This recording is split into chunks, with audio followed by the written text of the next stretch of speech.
पहला प्रश्न। प्रसिद्ध मनोवैज्ञानिक एएच मैस्लो ने मनुष्य की जीवन आवश्यकताओं के क्रम में आत्मज्ञान, सेल्फ एक्चुअलाइजेशन को अंतिम स्थान दिया है। क्या आपके जाने आत्मज्ञान मनुष्य जीवन की एक अनिवार्य आवश्यकता है और धर्म, अध्यात्म जैसे संबोधन अनावश्यक रूप से आत्मज्ञान के साथ जोड़ दिए गए? कृपा करके समझाएं। पहली बात कि आत्मज्ञान न तो अनिवार्य है और न आवश्यकता है। वैसी भाषा आत्मज्ञान के संबंध में मूलभूत रूप से गलत है। भूख है तो रोटी की आवश्यकता है, देह है तो श्वास की आवश्यकता है। इनके बिना तुम जी ना सकोगे। लेकिन आत्मज्ञान के बिना तो आदमी मजे से जीता है। पानी चाहिए, रोटी चाहिए, मकान चाहिए, इनकी तो आवश्यकता है। इनके बिना तुम एक क्षण न जी सकोगे। आत्मज्ञान के बिना तो अधिक लोग जीते ही हैं। तो पहली तो बात, आत्मज्ञान आवश्यकता नहीं और अनिवार्य तो बिल्कुल ही नहीं। कभी कोई बुद्ध, कभी कोई अष्टावक्र, कोई क्राइस्ट, मोहम्मद उस दशा को उपलब्ध होते। ये इतना अद्वितीय है इस घटना का घटना कि इसको अनिवार्य तो कहा ही नहीं जा सकता। नहीं तो सबको घटती, प्रत्येक को घटती। अध्यात्म एक अर्थ में प्रयोजन शून्य, अर्थहीन है। इसलिए तो हम इस देश में उसे सच्चिदानंद कहते। आनंद का क्या अर्थ, आनंद की क्या आवश्यकता, आनंद की क्या अनिवार्यता? परमात्मा के बिना जगत बड़े मजे से चल रहा है। इसलिए तो परमात्मा कहीं दिखाई नहीं देता, उसकी मौजूदगी आवश्यक नहीं मालूम होती। न दुकान पे जरूरत है, न दफ्तर में जरूरत है, न घर में जरूरत है। आत्मज्ञान तो आत्यंतिक अभिजात्य, आत्यंतिक अरिस्टोक्रेसी है। रोटी की जरूरत है, लेकिन माइकलएंजेलो की मूर्तियों की थोड़ी जरूरत है। उनके बिना आदमी मजे से रह लेगा। छप्पर की जरूरत है, लेकिन कालिदास की क्या जरूरत है? न हो कालिदास के ग्रंथ, कौन सी अड़चन आ जाएगी?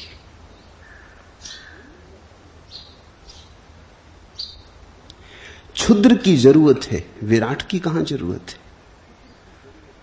और अगर विराट तुम्हारी जरूरत हो तो वह भी क्षुद्र हो जाएगा। विराट तो आनंद है, अहोभाव है।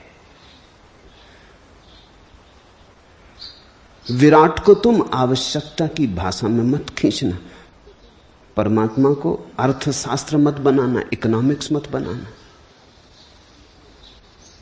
इसलिए तो समाजवादी कहते हैं रोटी, रोजी और मकान, उसमें कहीं परमात्मा को जगह नहीं। इसलिए कम्युनिज्म में परमात्मा को कोई जगह नहीं। थोड़ा सोचो, मार्क्स जैसा अर्थशास्त्री अगर परमात्मा की कोई आवश्यकता होती, आत्मज्ञान की आवश्यकता होती, तो कम्युनिज्म में कुछ जगह रखता? बिल्कुल जगह नहीं रखी। शुद्ध अर्थशास्त्र में कोई जरूरत ही नहीं। सच तो यह है कि तुम्हारे जीवन में परमात्मा की किरण उतरेगी तो बहुत अड़चनें खड़ी होंगी। इसलिए तो बहुत से लोग हिम्मत नहीं करते। परमात्मा की किरण उतरेगी तो तुम जैसे चलते थे फिर वैसे ना चल पाओगे। अड़चनें आनी शुरू हो जाएंगी, तुम्हारे जीवन का ढांचा बदलने लगेगा। तुम्हारी शैली बदलेगी, तुम्हारा होने का रूप बदलेगा, तुम्हारी दिशा बदलेगी, तुम बुरी तरह अस्त व्यस्त हो जाओगे।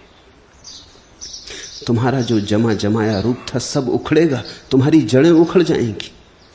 तुम्हें नई भूमि खोजनी पड़ेगी, पुरानी भूमि काम ना आएगी। तुम पृथ्वी पर न टिक सकोगे, तुम्हें आकाश का सहारा लेना होगा। इस बात को तुम जितनी गहराई से समझ लो उतना उपयोगी होगा। परमात्मा बिल्कुल गैर जरूरी है, इसलिए से उन थोड़े से लोगों के ही मन में परमात्मा की प्यास पैदा होती है जिन्हें यह बात समझ में आ गई कि जरूरी में आनंद नहीं हो सकता। जरूरी में ज्यादा से ज्यादा जरूरत पूरी होती। तुम्हें भूख लगी, तुमने भोजन कर लिया। भूखे रहो तो तकलीफ होती है, भोजन करके कौन सा सुख मिल जाता। धूप पड़ती थी, पसीना आता था, तुम परेशान और बेचैन थे, छप्पर के नीचे आ गए, बेचैनी मिट गई। लेकिन छप्पर के नीचे आ जाने से कोई सुख थोड़ी मिल जाता है। आवश्यकता के जगत में दुख है और दुख से छुटकारा है, आनंद बिल्कुल नहीं। यही तो तकलीफ है कि गरीब आदमी जिसके पास धन नहीं है सोचता है धन मिल जाएगा तो आनंद मिल जाएगा। जब धन मिल जाता तब पता चलता गरीबी तो मिट गई, धन भी मिल गया, आनंद नहीं मिला। आवश्यकताओं की तृप्ति में आनंद कहां? आवश्यकताओं की तृप्ति से दुख कम होता जाएगा। और एक और अनूठी घटना घटती है कि जैसे जैसे दुख कम होता जाएगा वैसे वैसे तुम्हें लगेगा कि सब दुख भी समाप्त हो जाए और आनंद न मिले तो सार क्या है। एक आदमी है जिसे न कोई बीमारी है, न कोई कष्ट है, न कोई आर्थिक परेशानी है, सब सुख सुविधा है, मकान है, कार है, प्रतिष्ठा है। अब और क्या चाहिए? सब आवश्यकताएं पूरी हो गई, अब और क्या चाहिए? लेकिन वो आदमी भी कहता है कुछ खाली खाली है, कुछ लगता है खो रहा है, कुछ मिला नहीं। जब तक तुम प्रयोजन शून्य से संबंध ना बांधो, जब तक तुम आवश्यकता के ऊपर उठ के ना देखो, जब तक तुम्हारे जीवन में कुछ ऐसा ना घटे जिसकी कोई आवश्यकता नहीं थी, तब तक आनंद ना घटेगा। आवश्यकता के मिटने से, पूरे होने से दुख नहीं होता है, सुविधा हो जाती है, आनंद भी नहीं होता। आनंद तो घटता है तब जब तुम आवश्यकता के पार उठते हो। अर्थ शून्य में, फूलों में, संगीत में, काव्य में कोई जरूरत नहीं है, वेजनर हो या ना हो, शेक्सपियर हो या ना हो, रविंद्रनाथ हो या ना हो, क्या सार है? खाओगे कविताओं को, पियोगे, ओढ़ोगे। लेकिन ये तो मैं इसलिए नाम ले रहा हूं कि तुम्हें समझ में आ जाए, इनमें भी थोड़ा बहुत अर्थ हो सकता है, परमात्मा में उतना भी अर्थ नहीं। आत्मज्ञान तो बिल्कुल ही निरर्थक है। उसका होने का रस तो है, अर्थ बिल्कुल नहीं। उसे तुम कमोडिटी, बाजार में बिकने वाली वस्तु ना बना सकोगे। जिस दिन कोई व्यक्ति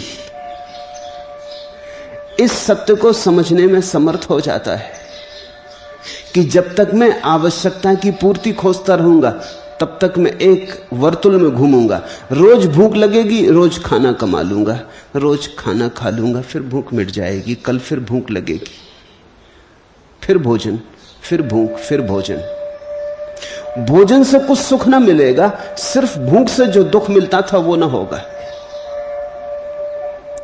सांसारिक आदमी की परिभाषा यही है, जो केवल सुविधा खोज रहा है, असुविधा ना हो। आध्यात्मिक आदमी का अर्थ यही है कि जो इस सत्य को समझ गया कि सुविधा सब भी मिल जाए तो जीवन में फूल नहीं खिलते, न सुगंध उठती, न गीत बजते, नहीं, जीवन की वीणा खाली ही पड़ी रह जाती। इसलिए मैं धर्म को आभिजात्य कहता हूं। आभिजात्य का अर्थ है इसका कोई प्रयोजन नहीं, ये प्रयोजनहीन, प्रयोजन शून्य, या कहो प्रयोजन अतीत। और तुम्हारे जीवन में जब भी कभी कोई प्रयोजन अतीत उतरता है, वहीं थोड़ी सी झलक आनंद की मिलती है। जैसे प्रेम में, प्रेम का क्या अर्थ है, क्या सार है? खाओगे, पियोगे, ओढ़ोगे, क्या करोगे प्रेम का?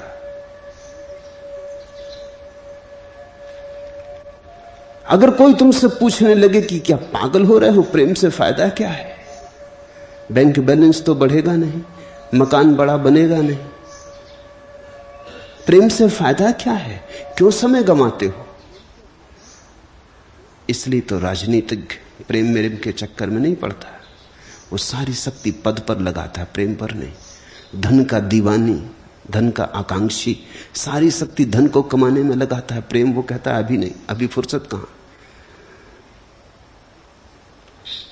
फिर प्रेम का प्रयोजन भी कुछ नहीं दिखाई देता, एक तरह का पागलपन मालूम होता है।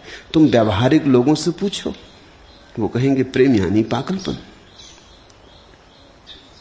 लेकिन प्रेम में थोड़ी सी झलक मिलती है उसकी जो प्रयोजनहीन है, जिसका कोई अर्थ नहीं, फिर भी परम रस में, फिर भी परम विभा में, फिर भी सच्चिदानंद है। कोई आदमी बैठ के अपनी सितार बजा रहा है, तो मुझसे पूछो कि क्या मिलेगा इससे, वो उत्तर न दे पाएगा। क्या सार है इस तार को ठोंकने, खींचने, पीटने से? बंद करो, कुछ काम करो, कुछ काम की बात करो, कुछ उपजाओ, कुछ पैदा करो, फैक्ट्री बनाओ, खेत में जाओ। ये तार छेड़ने से क्या सार है? लेकिन जिसको तार छेड़ने में रस आ गया, वो कभी कभी भूखा भी रह जाना पसंद करता है और तार नहीं छोड़ता।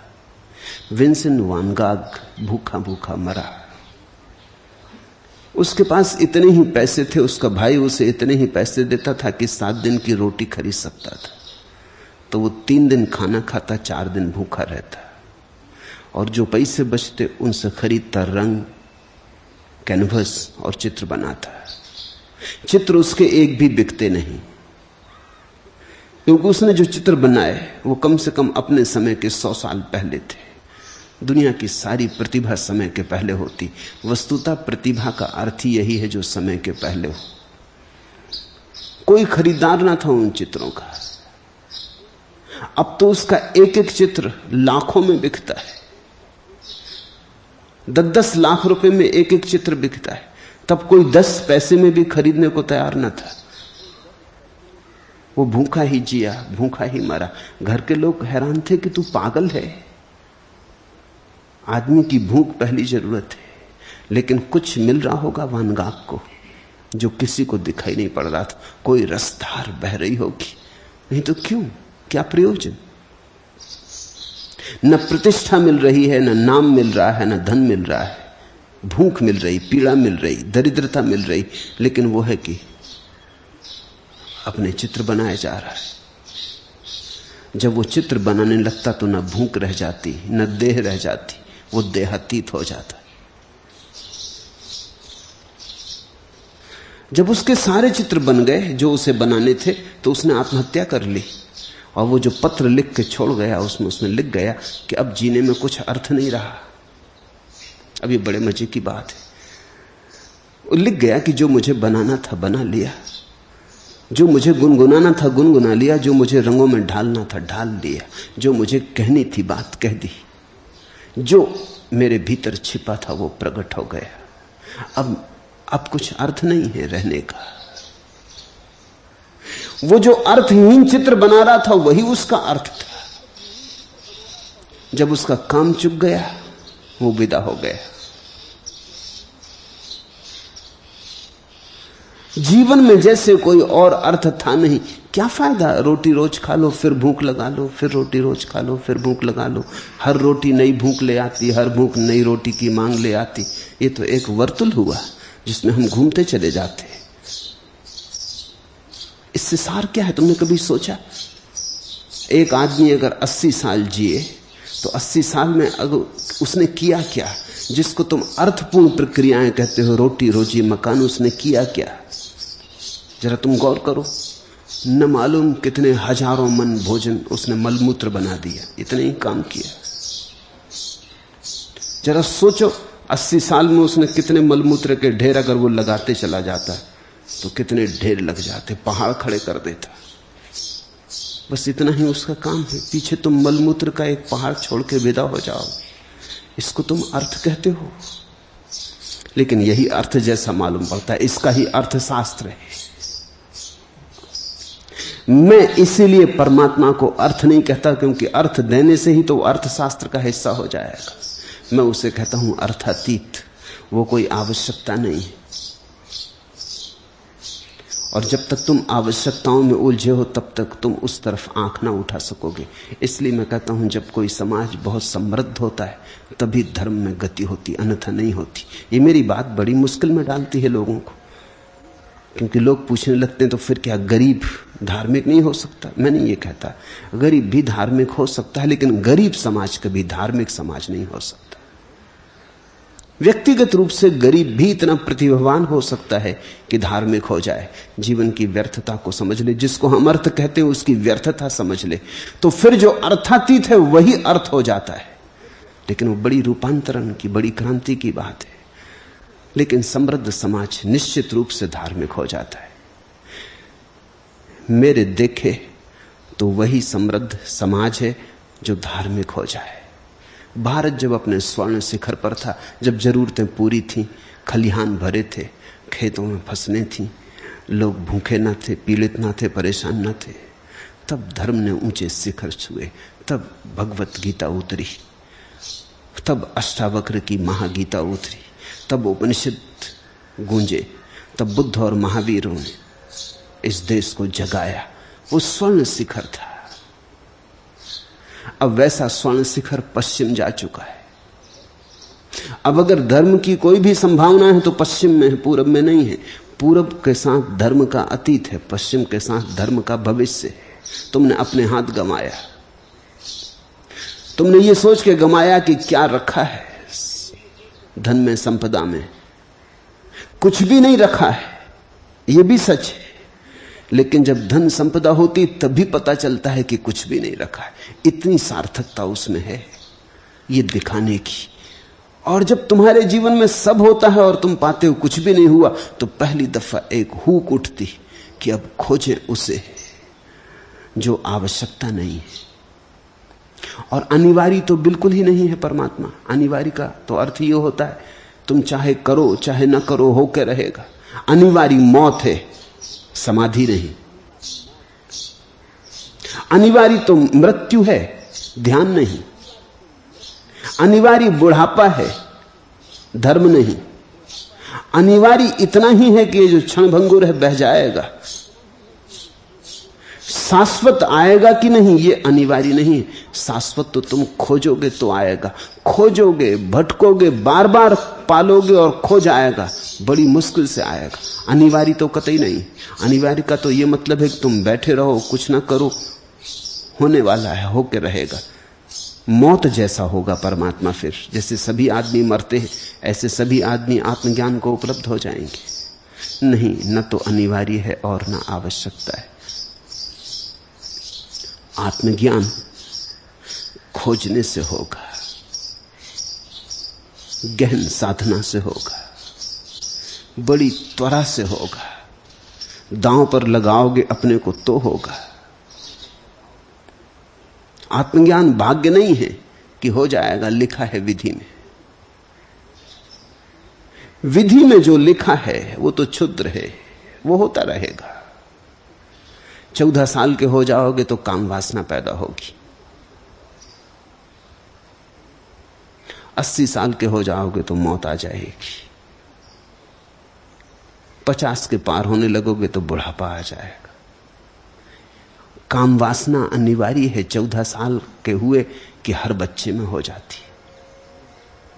अगर किसी बच्चे में न हो तो कुछ गड़बड़ है, तो चिकित्सा की जरूरत है।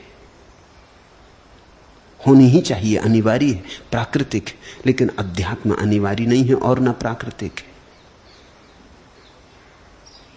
हो जाए तो चमत्कार है। जब हो जाए किसी को तो आश्चर्य है, जो नहीं घटना चाहिए वो घटा। इसलिए तो हम सदियों तक याद रखते हैं बुद्ध को, कि जो नहीं घटना था वो घटा, जिसकी कोई अपेक्षा न थी वो घटा, जिसकी कोई संभावना न थी वो घटा। हजारों साल बीत जाते, बुद्धों को हम नहीं भूल पाते, उनकी याद हमें सताती, कोई तार हमारे हृदय में बजता रहता है। असंभव भी हुआ है। इस पृथ्वी पर सबसे ज्यादा असंभव घटना आत्मज्ञान है। जब मैं कहता हूं असंभव, तो मैं ये नहीं कह रहा हूं कि नहीं घटने वाली, घटती है, घट सकती है, लेकिन अनिवार्यता नहीं है। ऐसा नहीं है कि तुम कुछ ना करोगे और अपने से घट जाएगी। प्राकृतिक नहीं है, अति प्राकृतिक है। पूछा है कि क्या आपके जाने आत्मज्ञान मनुष्य जीवन की एक अनिवार्य आवश्यकता है? दोनों बात नहीं है। अनिवार्य हो तो फिर तुम्हें कुछ करने की जरूरत ना रही। तुम्हें बहुत कुछ करना पड़ेगा, तब भी घट जाए तो चमत्कार है। तब भी पक्का नहीं है, आश्वासन नहीं कि घट ही जाएगी, कोई गारंटी नहीं। बड़ी अभूतपूर्व घटना है। उतार के लाना है सीमा में असीम को, उतार के लाना है देह में परमात्मा को, उतार के लाना है शून्य को मन में, महाशून्य के लिए जगह बनानी। अनिवार्य तो बिल्कुल नहीं। अनिवार्य तो वही है जो हो गया है। वासना हो गई है, घर बस गया है, धन की दौड़ चल रही, पद की दौड़ चल रही, राजनीति अनिवार्य है, धर्म अनिवार्य नहीं है। इसलिए तो हमने इस देश में धार्मिक व्यक्ति को समादर दिया। हमने सम्राटों को आदर नहीं दिया, क्योंकि इसमें क्या है, सभी सम्राट होना चाहते, नहीं हो पाते ये दूसरी बात है, लेकिन सभी होना चाहते, सभी की आकांक्षा है। ये होना कुछ विशेष नहीं, ये बड़ी साधारण बात है। पद पर हो जाना कुछ विशेष बात नहीं। एक गांव में बुद्ध का आगमन हुआ था, तो उस गांव के वजीर ने अपने राजा को कहा कि बुद्ध आते हैं, हम स्वागत के लिए गांव के बाहर चलें। राजा अकड़ीला था, उसने कहा जाने की हमें क्या जरूरत, और बुद्ध हैं क्या, भिखारी ही हैं, आ जाएंगे अपने आप, हमारे जाने न जाने की क्या जरूरत है। वो बूढ़ा वजीर तो ये सुन के रोने लगा। उसने अपना इस्तीफा लिख दिया। उसने कहा ये मेरा इस्तीफा ले ले, ये त्याग पत्र, मुझे क्षमा करें, मैं चला, अब तुम्हारी छाया में भी बैठना उचित नहीं। उस राजा ने कहा मामला क्या है, इसमें इतने नाराज होने की बात क्या है, मैंने कुछ बुरी बात तो कही नहीं, मैं सम्राट हूं, वो भिखारी हैं, उनके लिए मुझे लेने जाने की जरूरत क्या है। उस वजीर ने कहा बस बात खत्म हो गई, अब मैं तुम्हारे पास न बैठ सकूंगा, तुम अपने लिए वजीर खोज लो। क्योंकि ऐसे आदमी के पास क्या बैठना जिसे इतनी भी समझ ना हो कि राजनीति तो साधारण है, राजा होना तो साधारण है, लेकिन यह बुद्ध का भिखारी हो जाना असाधारण है, अपूर्व है, अद्वितीय है। यहां कुछ घटा है, जाओ उनके चरणों में गिरो। ये सौभाग्य तुम्हारा कि वो इस गांव में आते, और मैं तो चला, तुम्हारे पास बैठना कुसंग है। ये ठीक कह रहा है वजीर। इस बूढ़े के पास आंखें, इसके पास कुछ समझ, कुछ परख है। धन का हमने समादर नहीं किया, हमने समादर कुछ और ही बात का किया है, बोध का, सन्यास का, त्याग का। उन्होंने जिन्होंने छोड़ा, उन्होंने जिन्होंने ऊपर आंखें उठाई और आकाश की तरफ देखा, उनका हमने सम्मान किया है। पश्चिम में इतिहास लिखा गया, पूर्व में इतिहास नहीं लिखा गया, हमने पुराण लिखे। पश्चिम के विचारक बड़े हैरान होते कि भारत में इतिहास क्यों नहीं लिखा गया। वो समझते हैं पुराण तो कथा, कल्पना, लेकिन हमने इतिहास जान के नहीं लिखा, क्योंकि इतिहास तो होता है साधारण घटनाओं का, पुराण होता है असाधारण घटनाओं का। इसलिए तो कल्पना जैसा मालूम होता पुराण, क्योंकि उस पर भरोसा नहीं आता कि यह घटा भी होगा। पुराण का अर्थ होता है जो कभी कभी घटता है, इतिहास का अर्थ होता है जो रोज घटता है, जो पुनरुक्ति है। नेपोलियन हो कि नादिर शाह हो कि तैमूर लंग हो कि चंगेज हो कि हिटलर हो कि स्टालिन हो कि माओ हो, ये रोज की घटना है, इससे इतिहास बनता है। ये तो अखबार की कतरने हैं जिनसे इतिहास बनता है। बुद्ध का घटना अनहोना है, नहीं घटना था और घटा। जैसे अचानक आधी रात में सूरज उगा है कि अंधेरे में किरण उतर आए और हम पकड़ भी ना पाए और खो जाए, और हमारे हाथ भी ना लगे और खो जाए, हम थके और अवाक रह जाएं, आए और चली जाए। गूंजे एक गीत, हम ठीक से सुन भी ना पाए क्योंकि हम अपने शोरगुल से भरे, और गीत विदा हो जाए, एक स्मृति भर रह जाए, और हमें खुद ही शक होने लगे कि यह गीत सुना था, ऐसा आदमी देखा था। हमें खुद ही भरोसा ना आए, हम खुद संदेह में पड़ने लगे। जैसे जैसे स्मृति फीकी होने लगे और दूर होने लगे, वैसे वैसे हम ही को भरोसा ना आए। ऐसा हुआ था। पुराण का अर्थ होता है जो कभी कभी होता है, हजारों साल में कभी कभी होता है। वैसी अद्वितीय घटनाओं के संग्रह का नाम पुराण है। पुराण पर भरोसा आता ही नहीं। इतिहास तो रद्दी है, इतिहास तो कूड़ा करकट है, कचरे का ढेर है जो रोज होता है। पुराने दिनों में लोग सुबह उठ के गीता पढ़ते थे या धम्मपद पढ़ते थे या कुरान पढ़ते थे, अब उठ के अखबार पढ़ते। जो रोज होता, तुमने अखबार में कभी ख्याल किया तुम जो पढ़ते हो वो रोज होता है, फिर भी तुम रोज उसी को पढ़ते हो। तुमने अखबार में कुछ नया होते देखा? किसी ने कभी अखबार में नया होते देखा? अखबार से ज्यादा पुरानी चीज तुमने देखी? कहते हो नया अखबार, 2 दिन का पुराना हो जाए तो फिर तुम नहीं पढ़ते। मैं एक जगह रहता था तो मेरे पास एक पागल आदमी रहता था, उसको अखबारों का बड़ा शौक था। वो सब मोहल्ले के अखबार इकट्ठे कर लेता, शायद अखबारों के कारण पागल हो गया हो, कुछ पता नहीं। लेकिन जब मैं गया वो पागल ही था। वो मुझसे भी आके जो भी अखबार वगैरह होते सब उठा के ले जाता। कभी मैंने कहा उसको कि तू 7-7, 8-8 दिन पुराने अखबार उठा के ले जाता है, इनका तू करेगा क्या? वो बोला अखबार क्या पुराने क्या नए। अरे जब पढ़ो तभी नए, जब हमने पढ़े ही नहीं तो हमारे लिए तो नए। उस पागल आदमी ने बड़ी बुद्धिमानी की बात कही, बाकी क्या नए हो क्या पुराने। तुम अखबार पढ़ते हो, तुमने कभी इस पे ख्याल किया कि यही तुम रोज रोज पढ़ते हो? कुछ नया घटता कभी?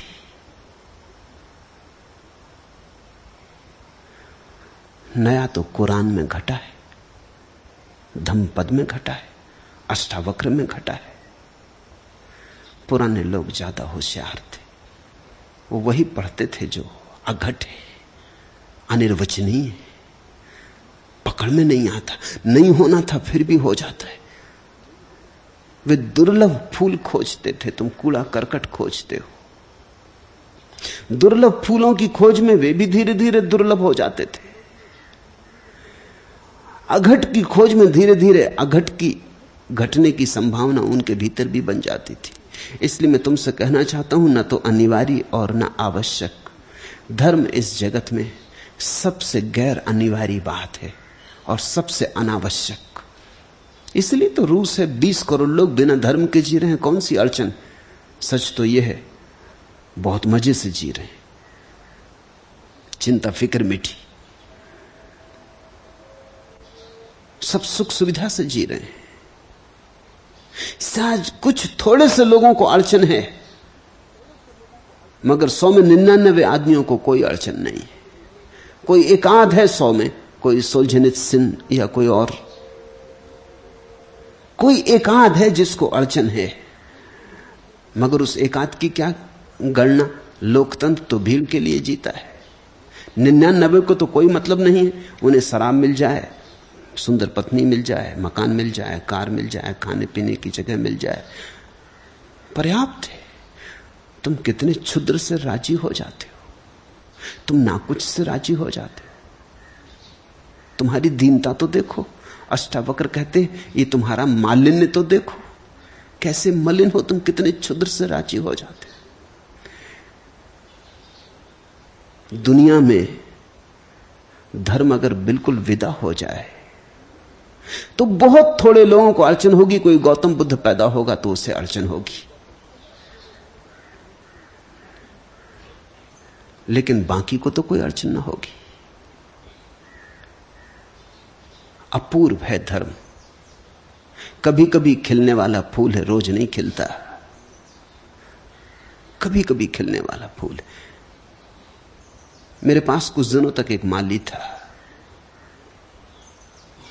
वो एक पौधा ले आया। वो मुझसे कहने लगा इसके 500 रुपए देने हैं जिससे खरीदा। मैंने कहा पागल, इस एक पौधे के 500 रुपए, इसका इतना मूल्य? मामला क्या है, इस पौधे की खूबी क्या है? उसने कहा इसमें फूल खिलता है, लेकिन वो 12 साल में एक बार खिलता है। तो मैंने कहा फिर देने लायक, फिर तू 500 नहीं 1000 भी दे तो ले जा, क्योंकि जब 12 साल में फूल खिलता है तो अद्वितीय है। ऐसा मौसमी फूल है, 2 सप्ताह 4 सप्ताह में खिल जाते। 12 साल तो थोड़ा धर्म जैसा फूल है, इसे तू जरूर लगा, इस मेरे बगीचे में होना ही चाहिए। हम प्रतीक्षा करेंगे इसकी जब खिलेगा। और जब फूल खिला, वो रात को ही खिलता है, पूर्णिमा की रात को वो खिला, तो सारा पड़ोस दूर दूर से लोग उसे देखने आने लगे। वो कभी कभी खिलता, उसके दर्शन रोज रोज नहीं होते। बुद्ध पुरुष कभी कभी खिलते हैं। वो सहस्त्रार का कमल कभी कभी खिलता है। उसकी आकांक्षा मत करो जो रोज खिलता है, जो रोज मिलता है, उस क्षुद्र में कुछ भी नहीं। उसकी आकांक्षा करो जो अपूर्व है, अद्वितीय है, अनिर्वचनीय है, पकड़ के बाहर है। उसे चाहो जो असंभव है। जिस दिन तुमने असंभव को चाहा उसी दिन तुम धार्मिक हुए। असंभव की वासना धर्म की मेरी परिभाषा है।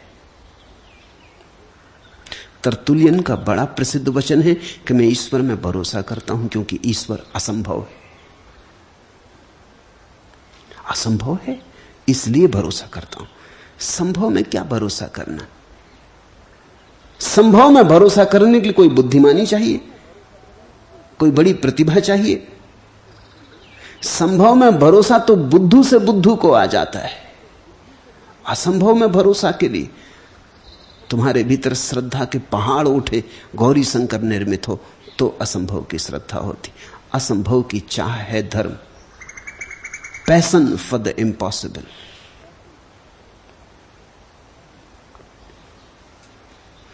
और तुमने पूछा है कि धर्म अध्यात्म जैसे संबोधन अनावश्यक रूप से आत्मज्ञान के साथ जोड़ दिए गए? नहीं, जरा भी नहीं। वे संबोधन बड़े सार्थक हैं। धर्म का अर्थ होता है स्वभाव। वो बड़ा सांकेतिक शब्द है। धर्म का अर्थ रिलीजन या मजहब नहीं होता। रिलीजन या मजहब को तो हम संप्रदाय कहते हैं। धर्म का अर्थ तो बड़ा गहरा है, जिसके कारण इस्लाम धर्म है, और जिसके कारण ईसाईयत धर्म है, और जिसके कारण जैन धर्म है, और जिसके कारण हिंदू धर्म है, जिसके कारण ये सारे धर्म धर्म कहे जाते हैं, वो जो सबका सारभूत है उसका नाम धर्म है। ये सब उस धर्म तक पहुंचने के मार्ग हैं, इसलिए संप्रदाय है। ईसाईयत एक संप्रदाय हुई, हिंदू एक संप्रदाय है, जैन एक संप्रदाय है, बौद्ध एक संप्रदाय है, इस्लाम एक संप्रदाय है। धर्म तो वो है जहां तक ये सभी संप्रदाय पहुंचा देते हैं। इसलिए इस्लाम को धर्म कहना उचित नहीं, हिंदू को धर्म कहना उचित नहीं। संप्रदाय, संप्रदाय शब्द अच्छा है। इसका अर्थ होता है मार्ग, जिससे हम पहुंचे, जिस पे पहुंचे वो धर्म है। धर्म बड़ा अनूठा शब्द है। उसका गहरा अर्थ होता है स्वभाव। हमारा जो आत्यंतिक स्वभाव है, हमारे भीतर के आखिरी केंद्र पर जो छिपा है बीज की तरह, उसका प्रकट हो जाना। हम परमात्मा को बीज की तरह लिए घूम रहे हैं। हम जन्मों जन्मों तक घूमते रहे परमात्मा को बीज की तरह लिए। जब तक हम उस बीज को भूमि न देंगे ध्यान की, तब तक धर्म का वृक्ष खड़ा न होगा। अगर धर्म से परिचित होना है तो ध्यान में गहरे उतरना पड़े, क्योंकि ध्यान भूमि बनता है और धर्म का बीज ध्यान की भूमि में अंकुरित होता है। दुनिया में धर्म नहीं है, हां कभी कभी धार्मिक व्यक्ति होते हैं, जो हैं वो सब संप्रदाय है। तो धर्म शब्द व्यर्थ नहीं है, ऐसे जबरदस्ती आत्मज्ञान के ऊपर नहीं थोप दिया गया है। और अध्यात्म भी बड़ा बहुमूल्य शब्द है, उसका भी वही मतलब होता है। वो जो तुम्हारी निजता है, समझने की कोशिश करो। तुम्हारे पास दो तरह की चीजें हैं, एक तो जो तुम्हें दूसरों ने दी है, जो तुम्हारी निजी नहीं है। जैसे भाषा, जब तुम पैदा हुए थे तो तुम कोई भाषा लेके ना आए थे, भाषा तुम्हें दी गई। मौन तुम लेके आए थे, भाषा तुम्हें दी गई। मौन अध्यात्म है, भाषा सामाजिक है। जो तुम लेके आए थे, जो तुम्हारा है, निजी है, वो अध्यात्म है। जो उधार है, भाषा है, वो अध्यात्म नहीं है। जो भी तुम्हें दूसरों ने दे दिया है वो अध्यात्म नहीं। तुम्हारे पास बहुत ज्ञान हो सकता है जो तुमने विश्वविद्यालय से सीखा, शास्त्रों से सीखा, गुरुओं से सीखा, वो अध्यात्म नहीं है। जिस दिन तुम्हारा अंतश्चेतन जागेगा, तुम्हारी आंख खुलेगी, तुम्हारे अपने ज्ञान का प्रादुर्भाव होगा, उसका नाम अध्यात्म है। अध्यात्म का कोई शास्त्र नहीं होता और अध्यात्म की कोई किताब नहीं होती और अध्यात्म को उधार पाने का कोई उपाय नहीं है। अध्यात्म कोई वस्तु नहीं जो हस्तांतरित हो सके। अध्यात्म है तुम्हारा आत्यंतिक निज रूप, तुम्हारी निजता। जिस दिन तुम सब उधार को छांट के अलग कर दोगे, कहते जाओगे यह भी मैं नहीं, यह भी मैं नहीं, नेति नेति, तुम इंकार करते जाओगे और वैसी घड़ी बचेगी जब तुम इंकार न कर सकोगे, जिसे तुम्हें कहना पड़ेगा यही मैं हूं। उस दिन अध्यात्म तो साक्षी भाव ही अध्यात्म है, बाकी तो सब गैर अध्यात्म है। ये शब्द बड़े प्यारे हैं, इन शब्दों का अर्थ समझोगे तो तुम्हारे भीतर शब्दों का अर्थ सुनते सुनते, समझते समझते ही कुछ घटना घटनी शुरू हो जाएगी। एक छोटी सी चिंगारी महावन को जला देती। ये छोटे छोटे शब्द नहीं है, ये छोटी छोटी चिंगारियां हैं।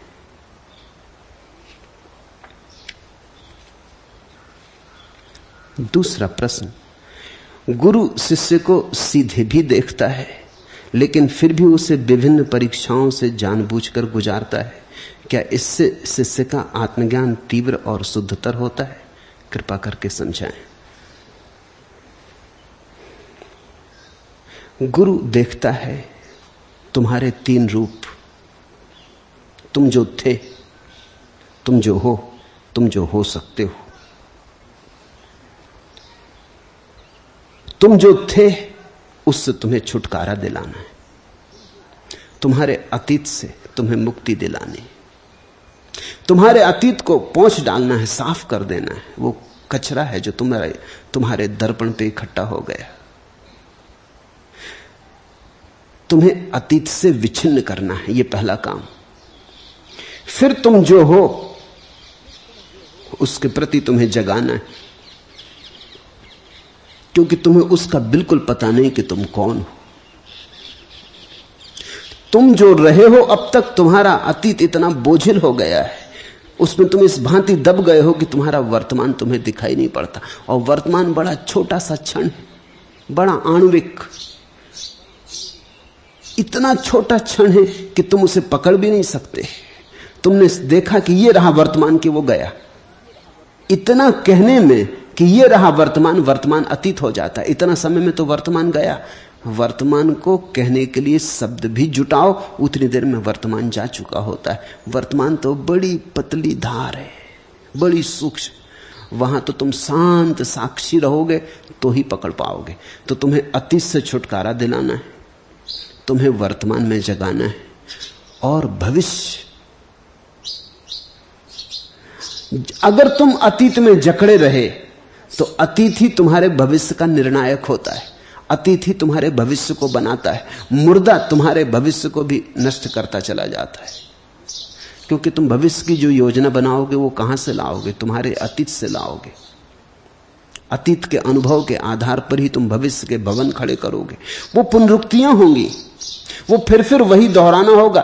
थोड़े बहुत हेरफेर कर लोगे, रंग बदल लोगे, थोड़ा रूप बदल लोगे, लेकिन होगा वो अतीत ही, सजाया हुआ, समारा हुआ। लाश ही होगी अच्छे वस्त्रों में श्रृंगारित। भविष्य की तुम योजना जो भी बनाओगे अतीत से आएगी, वो अतीत का प्रोजेक्शन, प्रक्षेपण होगा। तो गुरु की चेष्टा होगी कि वो तुम्हें अतीत को भविष्य में प्रक्षेपित न होने दे, नहीं तो तुम्हारा अतीत तो नष्ट हुआ, तुम्हारा भविष्य भी नष्ट हो जाएगा।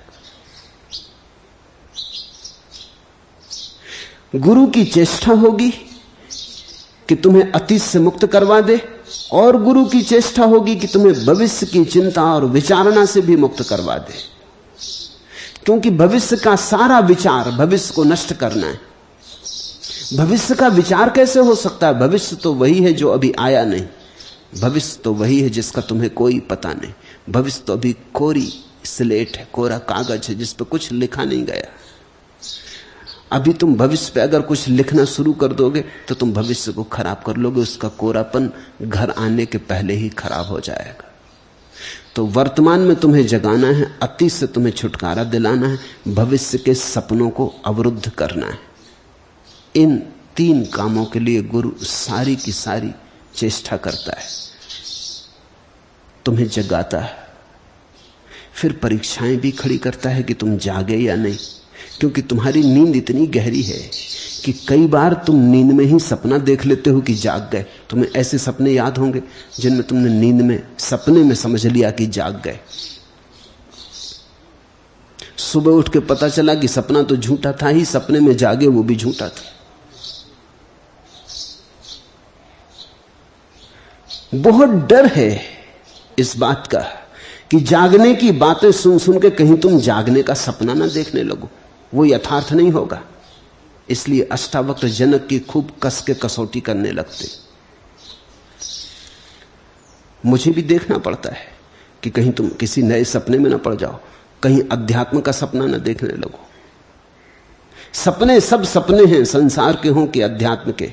सपने से मुक्त हो जाना है तो अध्यात्म। और तुम्हें जल्दी बातें पकड़ जाती हैं, क्योंकि जिस जिस बात से अहंकार की तृप्ति हो तत्क्षण पकड़ जाती। जिससे किसी ने कहा कि तुम तो ब्रह्म स्वरूप हो, पकड़ी, ये तो इसमें तो कोई अड़चन होती नहीं। इसलिए तो इतने करोड़ों लोग इस बात को मान लेते हैं कि हम ब्रह्म स्वरूप हैं। इसको पकड़ने में देर नहीं लगती। पापी से पापी आदमी भी जब सुनता है उद्घोष उपनिषदों का, अष्टावक्र का, सिंह गर्जना कि तुम परमेश्वर हो, तो वो भी सोचता बिल्कुल ठीक, ये तो हम पहले से जानते थे। कहते नहीं थे कि कोई मानेगा नहीं, लेकिन जानते तो हम पहले से थे। पाप इत्यादि तो सब सपना है, हालांकि तुम किए जाते हो पाप।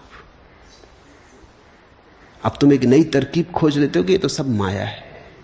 चोरी तुम किए चले जाते हो, बेईमानी तुम किए चले जाते हो, अब तुम कहते हो ये सब माया है।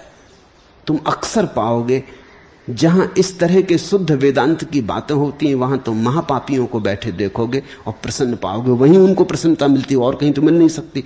और तो जहां भी वो जाते हैं, कोई कहता है ये ब्लैक मार्केट करने वाला जा रहा है, कोई कहता है ये चोर है, कोई कहता है ये बेईमान है, ये महापापी। वो जहां शुद्ध अध्यात्म बह रहा है, वहीं उनको थोड़ी शांति मिलती, वहां उनको लगता है कि बिल्कुल ठीक बात हो रही। पाप इत्यादि सब झूठे। तुम साधु संतों के पास पापियों को इकट्ठा देखोगे, उनके वचन उनके अहंकार को बड़ी तृप्ति देते। चलो कोई तो जगह है जहां हम प्रफुल्लित होकर बैठ सकते हैं कि कोई पाप इत्यादि नहीं, सब माया है। न कुछ किया, न कुछ किया जा सकता है, करता हम है ही नहीं, न हम भोगता हैं, हम तो साक्षी।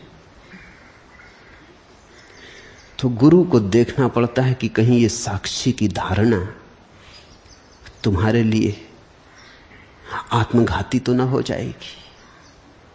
जल्दी से ही घोषणा हो जाती। अभी जनक और अष्टावक्र की बातें सुन के अनेक लोगों ने मुझे पत्र लिख दिए कि आपने खूब जगा दिया, अब हमको ज्ञान हो गया।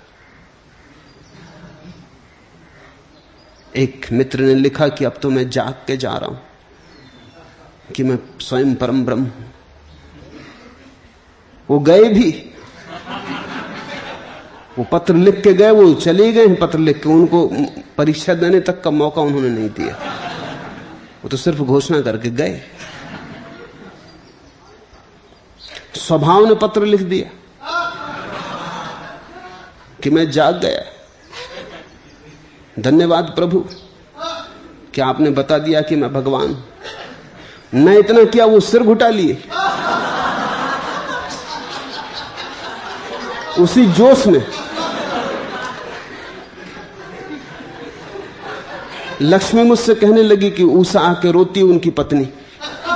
मैंने लक्ष्मी का ऊषा का तो बिल्कुल फिक्र मत कर, ऐसे कहीं स्वभाव जागने वाले नहीं। सिर घुटाने से क्या होता, देख चोटी बचा ली, उसी में सब बच गया।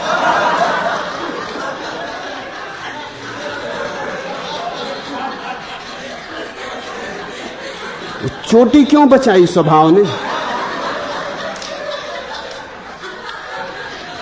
हिंदू चोटी तो बचाए गई। मैंने उनकी पत्नी को खबर भेज दी कि तू बिल्कुल घबरा मत ऊषा, जब तक मैं ही ना कहूं ये जाग गया तब तक तू फिक्र मत कर। ऐसी तो ये कई करवटें लेंगे और फिर सो जाएंगे। उत्तर मैंने उनके प्रश्न का दिया नहीं था, मैंने कि जरा तुम सुन लो पहले अष्टावक्र किस तरह जनक की परीक्षा करते हैं, फिर तुम्हारा उत्तर दे देंगे। अब अष्टावक्र की परीक्षा चल रही है जनक के लिए। वो सब सोचना, गौर से सोचना। मन बड़ा बेईमान है, मन बड़ा कुशल है धोखा देने में। दूसरों को देता ही देता, अपने को भी दे लेता है। जागोगे निश्चित, जागना है, जागरण तुम्हारा स्वभाव है, तुम्हारे भीतर पड़ा है। लेकिन जल्दी ही मान लोगे, बहुत जल्दी मान लोगे तो गुरु को तुम्हारी टांग खींचनी पड़ेगी, फिर तुम्हें चारों खाने चित्त।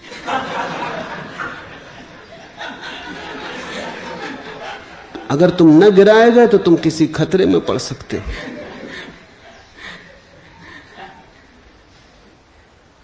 जागरण निश्चित घटता है, घटना चाहिए भी,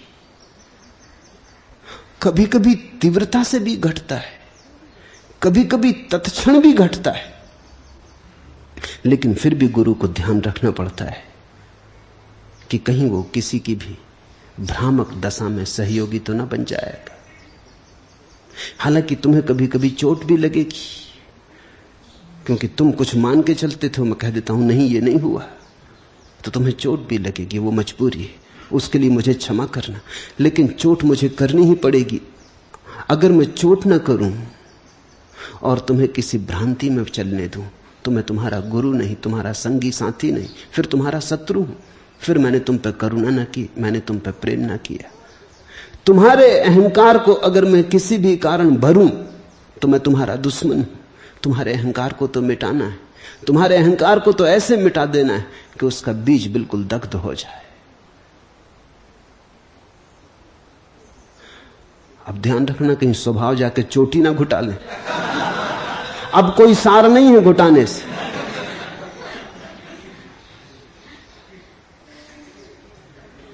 अब तो मैंने कह दिया, अब कुछ मतलब नहीं। अब तुम घुटा भी लो तो कोई फर्क नहीं पड़ता। चेष्टा तो है समझने की, स्वभाव की गहन चेष्टा है, बड़ी तीव्र आकांक्षा है। जागना चाहते हैं, जागना चाहते हैं, इसलिए तो कभी कभी नींद में भी जागने का सपना देख लेते। आकांक्षा शुभ है, आकांक्षा होनी चाहिए। एक अर्थ में धन्यभागी है ऐसा व्यक्ति, क्योंकि कम से कम उनसे तो बेहतर है जो नींद में भी जागने का सपना नहीं देखते। कम से कम जागने का सपना ही सही, लेकिन जागने की आकांक्षा होगी तभी तो जागने का सपना देखोगे। अगर अहंकार सन्यास से भी भरते हो तो भी शुभ है एक अर्थ में, कि सन्यास से भर रहे हो अहंकार। सन्यास की आकांक्षा तो है ही, अब थोड़ी और आगे जाना है, इस आकांक्षा को परिशुद्ध करना पूरा। जागना ही है, सपना क्या देखना जागने का। जागने के सपने से कुछ सार ना होगा। इस प्रभु की यात्रा के रास्ते पर कई पड़ाव पड़ेंगे जहां तुम्हारा सो जाने का मन होगा। शक्तियां जगेंगी तब तुम्हारा सो जाने का मन होगा। तुम कहोगे आ गए, बस हो गया। देखो शक्ति जग गई। एक मुसलमान युवक मेरे पास साधना करता था, बड़ी गहन आकांक्षा से साधना में लगा था, बड़ी अटूट उसकी निष्ठा थी। वो एक दिन मेरे पास आया और उसने कहा कि घटना घट गई, मालूम होता है आत्मज्ञान हो गया। कहा हुआ क्या? उसने कहा कि मैं एक बस में बैठा था और ऐसा बस मुड़ी पहाड़ी के किनारे, तो मुझे लगा कि मेरे सामने जो आदमी बैठा है वो कहीं गिर तो न जाएगा। और जैसे ही मुझे लगा कि वो गिर गया तो मैंने सोचा कि कहीं मेरे विचार ने तो इसको नहीं गिरा दिया, पर मैंने कहा संयोग की बात भी हो सकती। तो मैंने एक दूसरी दफे जब मोड़ी बस, तो मैंने एक दूसरे आदमी पे ध्यान किया और सोचा कि ये आदमी गिरेगा, वो आदमी गिर गया। तब मैं थोड़ा घबराया कि ये मामला क्या, पर फिर भी मैंने सोचा कि एक परीक्षा और कर लेनी चाहिए। तीसरी दफे जब बस मुड़ी तो एक बहुत मोटे आदमी पे, जिसके गिरने की संभावना ही नहीं थी, जो ऐसा फंसा बैठा था कि सीट ही छोटी पड़ रही थी, बस पूरी भी उलट जाए तो वो शायद न उल्टे। उसको सोचा कि ये गिर जाए, वो गिर गया। तो फिर बोला, फिर तो मुझे एकदम घबराहट हो गई। घबराहट भी हुई और आनंद भी आया। मैंने कहा कि तो मालूम होता है शक्ति हाथ में आ रही। अब वस्तु था उसे घट रहा था, फिर भी मुझे कहना पड़ा ये पागलपन है। ये एकाग्रता की क्षमता है। अगर तुम ध्यान करते करते बहुत एकाग्र हो जाओ और उस एकाग्रता में कोई विचार तुम सोचो, वो तत्क्षण घट जाएगा। इसलिए समस्त योग शास्त्रों ने कहा है, इसके पहले कि तुम ध्यान की एकाग्रता में उतरो, तुम्हें शुभ विचारों से भर जाना चाहिए। क्योंकि अगर ध्यान की एकाग्रता के बाद अशुभ विचार तुम्हारे भीतर चलते रहे तो उनके परिणाम आने शुरू हो जाएंगे। इसलिए पतंजलि ने इसके पहले की धारणा, ध्यान, समाधि साधो, यम, नियम, प्राणायाम, प्रत्याहार, इन सब की साधने की बात कही। इतने परिशुद्ध हो जाओ कि जब ध्यान की ऊर्जा उठे तो तुम्हारे पास गलत विचार तो हो ही नहीं। इसलिए महावीर ने कहा ध्यान के पहले अहिंसा का भाव गहरा कर लो। बुद्ध ने कहा ध्यान के पहले करुणा का भाव गहरा कर लो। बुद्ध ने तो यह भी कहा कि हर ध्यान के बाद,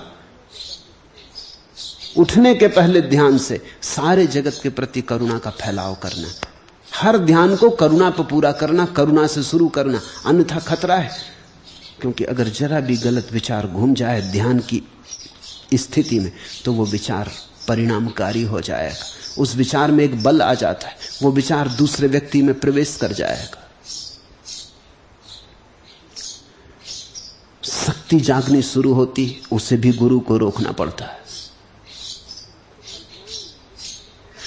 कल्पनाएं सत्य मालूम होने लगती, उसे भी गुरु को रोकना पड़ता है।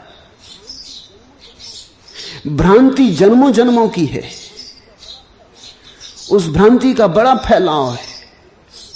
ऐसा ही समझो कि इस बगीचे में जन्मों जन्मों से कूड़ा करकट उगता रहा है, घास पात उगता रहा है। अब तुमने गुलाब बो दिए, लेकिन इस बात की बहुत संभावना है कि तुम्हारे गुलाब पर घास चढ़ दौड़ेगा, उसे दबा लेगा, शायद गुलाब का पता ही नहीं चलेगा। जन्मों जन्मों से तुम्हारे मन की भूमि आक्रांत रही है व्यर्थ से, असार से। तो जब सार की थोड़ी सी क्षमता भी पैदा होगी तत्क्षण असार उसे दबा लेगा। गुरु को चेष्टा रखनी होगी कि असार सार को दबा ना पाए, स्वप्न सत्य पर हावी ना हो पाए। इसलिए बहुत सी परीक्षाओं से गुजारना होगा।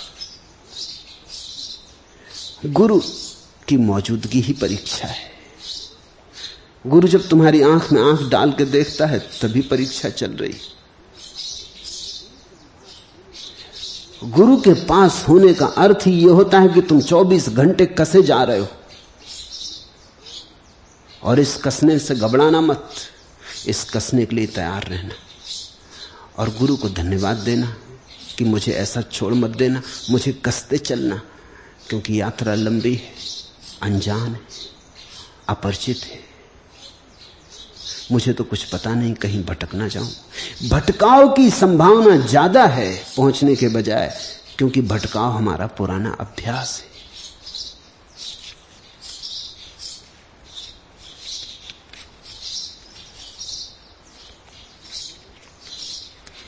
तीसरा प्रश्न, हमारी सन्यास दीक्षा के समय आप जिस कागज पर हमारे नए नाम और अपने हस्ताक्षर अंकित करते हैं उसका एक बड़ा हिस्सा कोरा ही रह जाता है। उस पर क्या लिखते हैं जो कोरा रह जाता है? प्रभु, उस कोरेपन के पीछे क्या रहस्य? वही तुम्हारे सन्यास के लिए सूत्र है। जो नाम लिखता हूं तुम्हारे कोने में, उसे तो आज नहीं कल भूल जाना, उसे तो मिटा देना, कोरा कागज ही रह जाए। तुम कोरे रह जाओ, तुम्हें पता ही ना रहे तुम कौन हो, क्या हो, तुम्हें पता ना रहे कोई तादाद, तुम्हारी सारी सीमाएं गिर जाएं, तुम कोरे कागज रह जाओ। इसलिए जान के ही एक कोने में तुम्हारा नाम लिख देता हूं, वो भी नीचे, ऊपर कोरा आकाश। तुमने कभी चीनी ज़ेन फकीरों की बनाई हुई चित्रकला देखी? उनके चित्र वास्तविक चित्र है। उनके चित्र में तुम पाओगे बड़ा कैनवस होता, लंबा, और नीचे कोने में जरा सी पेंटिंग होती, बड़ा विराट आकाश, और जरा से कोने में वो ठीक ठीक सूचना दे रहे हैं। वो कह रहे हैं आदमी का जाना हुआ बस ऐसा है, जरा सा कोने में, आदमी का बनाया हुआ बस ऐसा है, जरा सा कोने में, फिर विराट आकाश है। पश्चिम में जो पेंटिंग होती है उसमें आकाश होते ही नहीं, सब भरा होता, पूरा कैनवस भरा होता, सब रंग डालते हैं, कोरा कुछ छोड़ते नहीं। जब पश्चिम पहली दफा ज़ेन पेंटिंग को पहचानने लगा तो बड़ा चकित हुआ कि इतने बड़े कागज पर इतनी सी पेंटिंग तो थोड़े से कागज पर हो जाती, ये इतना कागज खाली क्यों छोड़ा है? वो खाली बड़ा राज है, वो रहस्य, वो सूचक है, वो खाली ही सच है, बाकी तो थोड़ी सी लहरें हैं, सागर ही सच है। ये पृथ्वी तो हमारी बड़ी छोटी सी, ये बड़ा आकाश, इस अनुपात को मत भूलना। इसलिए कोने में नीचे दस्तखत कर देता हूं, तुम्हारा नाम लिख देता हूं, और पूरा कागज खाली छोड़ देता हूं, ताकि बार बार तुम्हें याद आती रहे कि तुम्हारा नाम तो बस जरा सा कोने में, वो भी एक दिन भूल ही जाना है, अनाम हो जाना है, तभी सन्यास पूर्ण होता है। कोरे कागज जैसे हो जाना है। सूफियों की एक किताब है जो बिल्कुल कोरी है, उस जैसी बढ़िया कोई किताब नहीं। उस किताब में कुछ लिखा नहीं है,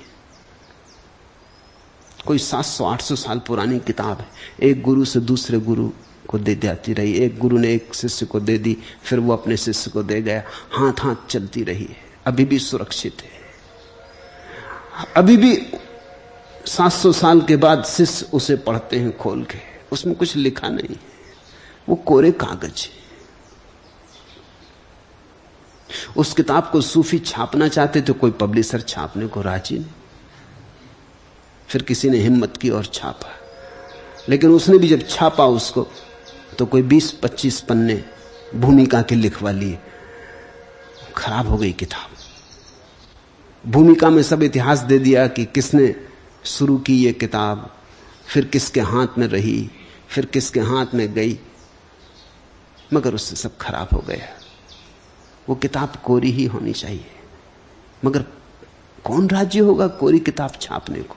लोग कहेंगे कुछ हो भी तो छापने को तो छापे, इसमें तो कुछ है नहीं।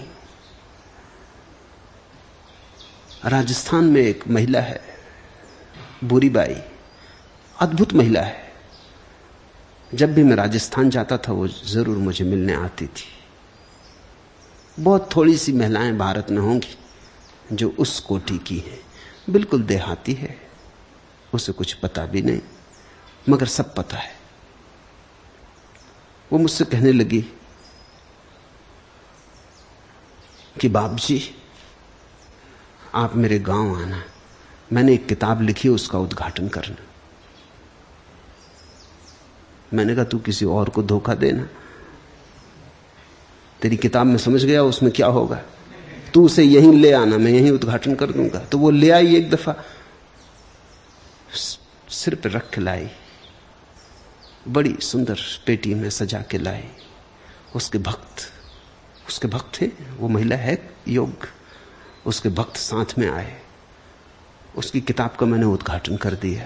कुछ भी नहीं, एक छोटी सी पुस्तिका थी अंदर, खाली,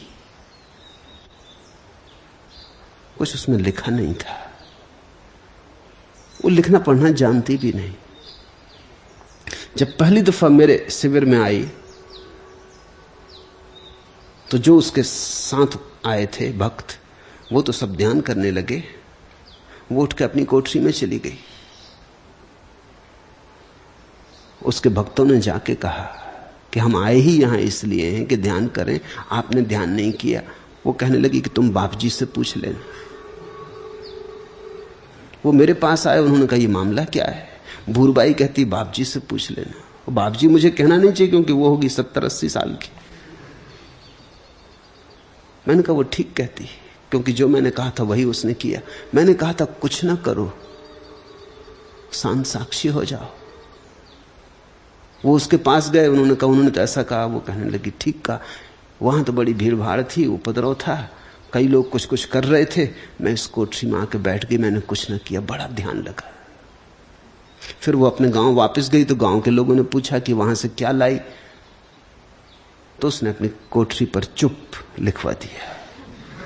मैंने कहा कि इतनी ही समझी मैं, जो कहे तो बहुत सी बात है लेकिन मेरी बुद्धि में ज्यादा नहीं समाता, मैं तो गैर पढ़ी लिखी हूं, चुप, इतना मेरी समझ में आया। वो अपनी कोठरी पर लिखवा रखा है कि इतना उनकी बातों में से मैं समझ पाई। कहते तो वो बहुत कुछ है, इतना मैं पकड़ पाई, वही मैं तुमको कह सकती। वो जो कोरा कागज है वो कहता है चुप। वो जो कोरा कागज है वही कुरान है, वही धम्मपद, वही अष्टावक्र की संहिता है। उस कोरे कागज के लिए ही सारे शास्त्रों ने चेष्टा की है कि तुम्हारी समझ में कोरा कागज पढ़ना आ जाए। शून्य को समझाने के लिए शब्दों का सहारा लिया है, लेकिन शब्दों को समझाने के लिए नहीं, शून्य को समझाने के लिए, मौन में ले जाने के लिए भाषा का प्रयोजन है। तुम साक्षी बनो, तुम कोरे भीतर शून्य के साक्षी बनो, वही निर्वाण घटित होता है, समाधि घटित होती।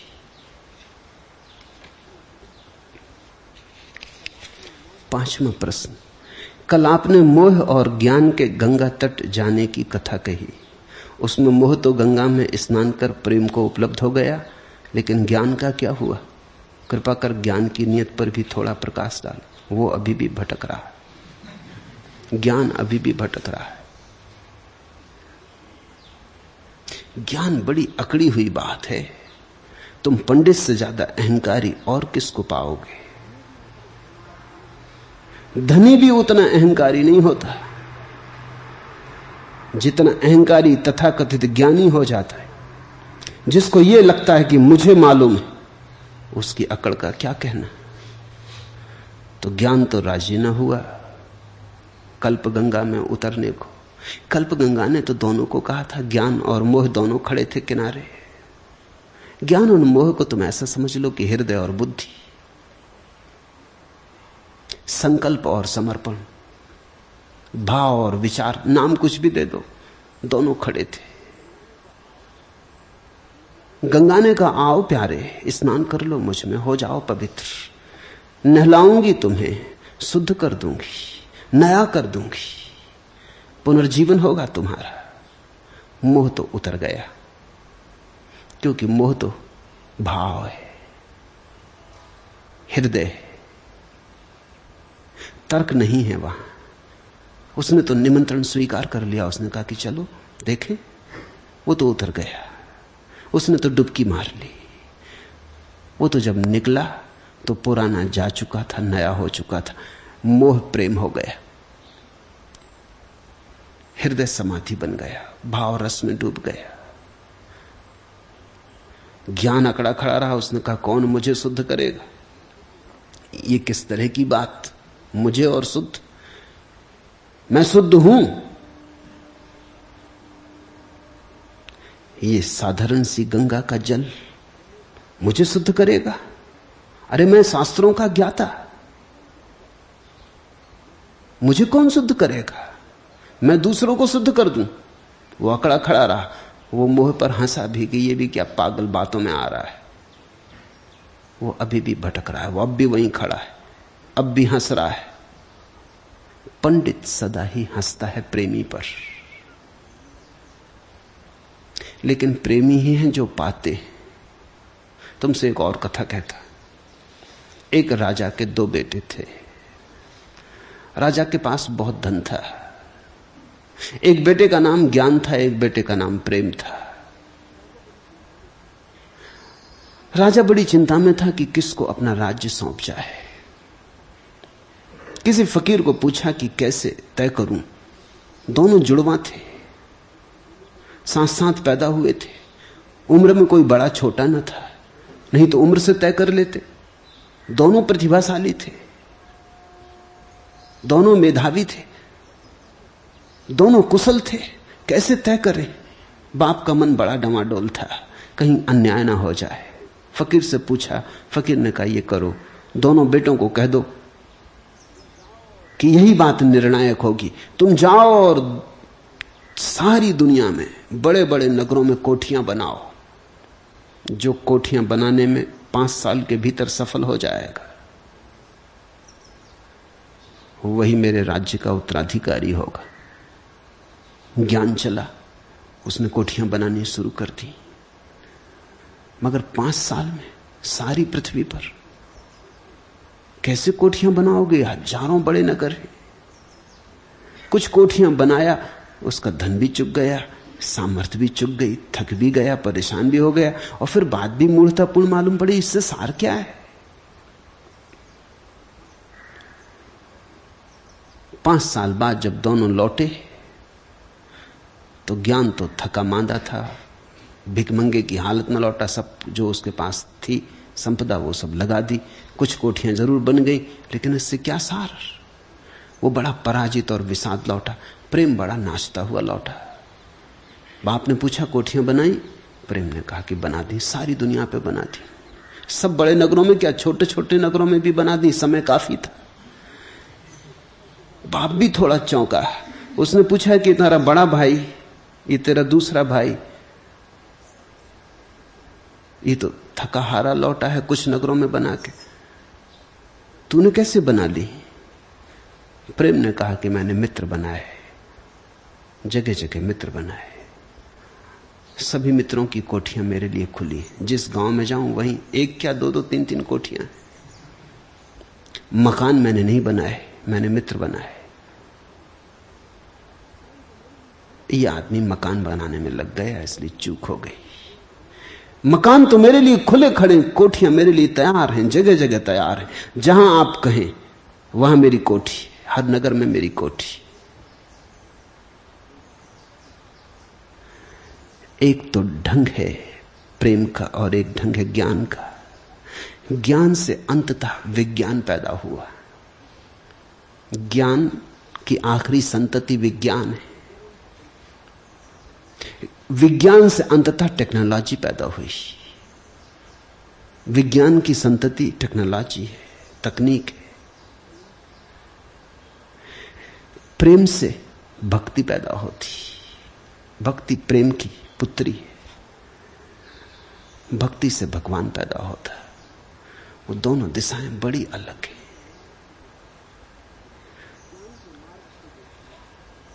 ज्ञान के मार्ग से जो चला है वो कहीं ना कहीं विज्ञान में भटक जाएगा, इसलिए तो पश्चिम विज्ञान में भटक गया। यूनानी विचारकों से पैदा हुआ पश्चिम की सारी परंपरा। वो ज्ञान के, उनकी बड़ी पकड़ थी अरस्तु, प्लेटो, तर्क और विचार और ज्ञान। जानना है, जान के रहेंगे। उस जानने का अंतिम परिणाम हुआ कि अणुबम तक आदमी पहुंच गया। मौत खोज ली और कुछ सार ना आया। पूर्व प्रेम से चला है तो हमने समाधि खोजी, हमने कुछ अनूठा आकाश खोजा जहां सब भर जाता है, सब पूरा हो जाता है। अब तो पश्चिम परेशान है, अपनी है ज्ञान से परेशान है। अल्बर्ट आइंस्टीन मरने के पहले कह के मरा है कि अगर मुझे दोबारा जन्म मिले तो मैं वैज्ञानिक ना होना चाहूंगा, कतई नहीं। प्लम्बर होना पसंद कर लूंगा, वैज्ञानिक होना पसंद नहीं करूंगा। बड़ी पीड़ा में मरा है कि क्या सार, जानने का क्या सार, होने में सार है। प्रेम भी जब तक झुके नहीं तब तक भक्ति नहीं बनता। ज्ञान भी अगर झुक जाए तो ध्यान बन जाता है, लेकिन ज्ञान झुकने को राजी नहीं होता, प्रेम झुकने को बड़े जल्दी राजी हो जाता है। अगर ज्ञान भी उतर गया होता गंगा में, समझ लो उतरा नहीं, उतर गया होता है, उसने भी निमंत्रण स्वीकार कर लिया होता, डुबकी मार ली होती, तो जैसे मोह प्रेम बन के निकला, ज्ञान ध्यान बन के निकल सकता था। लेकिन किनारे पे अकड़ा खड़ा रह गया तो विज्ञान बन गया, तो टेक्नोलॉजी बन गई, तो सब चीजें खराब होती चली गई। ऐसा नहीं है कि ज्ञान की वृत्ति वाले व्यक्ति के लिए मार्ग नहीं, झुक जाए वो भी तो उसके लिए भी मार्ग है। प्रेमी झुकता है तो प्रार्थना पैदा होती है, ज्ञानी झुकता है तो ध्यान पैदा होता है। प्रार्थना भी परमात्मा पे ले जाती, ध्यान भी परमात्मा पे ले जाता है। भाषा अलग होगी। जब ध्यानी परमात्मा पे पहुंचेगा तो वो कहेगा आत्मा, क्योंकि दूसरे का कोई उपाय नहीं ध्यान में। जब प्रेमी परमात्मा पे पहुंचता है तो वो आत्मा नहीं कहता, वो कहता तुम ही हो, मैं कहां। ये सिर्फ भाषा के भेद हैं, दोनों एक ही महाशून्य पर पहुंच गए हैं। एक उसे आत्मा कहता है, एक उसे परमात्मा कहता है। ये भाषा के भेद है। अगर तुम्हारी विचार पर बहुत पकड़ हो तो ध्यान का मार्ग पकड़ो, डुबकी मगर लगाओ। इधर रही गंगा, ये मैं कहता कि आ जाओ ले लो डुबकी, मैं तुम्हें नया कर दूंगा। अगर विचार पे बहुत पकड़ है कोई हर्जा नहीं। जो मोह तक को रूपांतरित कर देती है गंगा, वो विचार को न कर पाएगी। मोह तक को रूपांतरित कर दिया प्रेम में तो विचार की क्या ताकत है। विचार तत्क्षण ध्यान में रूपांतरित हो जाता है, लेकिन झुकना पड़े। बिना झुके कुछ भी नहीं, बिना समर्पित हुए कुछ भी नहीं।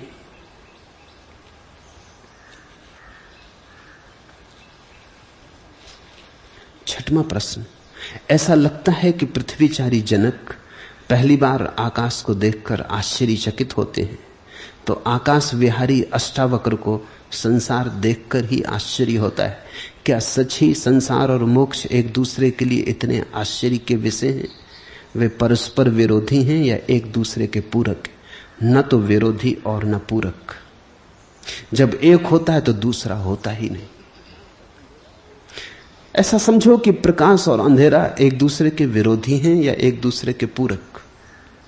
न पूरक न विरोधी, क्योंकि जब प्रकाश होता है तो अंधेरा नहीं होता, जब अंधेरा होता है तो प्रकाश नहीं होता। पूरक होने के लिए तो दोनों को साथ साथ होना चाहिए, विरोधी होने के लिए भी दोनों को साथ साथ होना चाहिए। लेकिन एक ही होता है, दूसरा तो बचता ही नहीं। जब तुम्हारे जीवन में आकाश का अनुभव आना शुरू होता है, पृथ्वी खो जाती। इसलिए तो उस परम दशा को प्राप्त लोगों ने कहा यह पृथ्वी माया है। माया का अर्थ है भ्रम हो गई, खो गई, सपनेवत हो गई।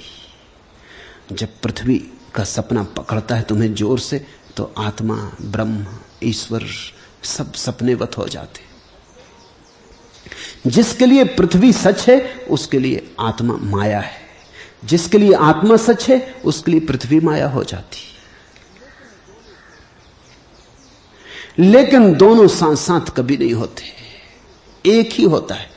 ऐसा समझो कि रस्सी में सांप दिखाई पड़ गया, तो जब तक सांप दिखाई पड़ता तब तक रस्सी दिखाई नहीं पड़ती।